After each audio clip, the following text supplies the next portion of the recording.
अहो जन्मभर मातीशी नाता असलेल्या नानासने आठवून एक फळी काढली. माती कुचकारली, घराची जागा सप्पई केली. मग समधी जागा सारवून घेतली. दरवाज खिडक्यानी भीतीतनं माना बाहेर काढल्या. मग त्यासनी सारवून रोगलग रंगावलं. कावलाचं छप्पार म्हणलं मी आलोच. माळवदावर जायला शिड्या साधल्या. चूल टाकली, सरपान भरलं, तवा मांडला.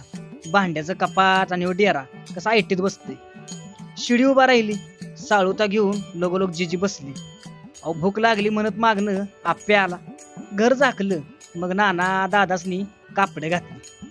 अंगणात गावात लावलं, गाडगी डेर चांदवीला लावली. चाक मांडलं, माती घेऊन गाडावालं. वर्ण कावळा बघत होताच. शो आमच्या कुंभाराचा समजा मातीचा संसार. अहो उभा जन्म आमचा मातीत गेला. दादा लुटकी बनवत तर जिजे फळा गोंड्यानी त्याला बडवत. तो कायम फिरत चाक पेटता आवा आणि मातीचा बक्कारा. यामध्ये आमचं घर भरलेलं असायचं. सणासुदीला सक्रातीला सांच्याला बत्तीच्या उजेडात बी मातीत आमची उभी रात जायची. पण ते सुखा समाधानाचं दिस अजून आठवतात बघा. तुमच्या आठवणीतील तुमच्या जुने घर, वाडा, मंदिर कोणत्याही आठवणीची प्रतिकृती जर तुम्हाला हवी असेल तर एक वेळ तुमच्या सेवेची संधी आम्हाला द्या. धन्यवाद.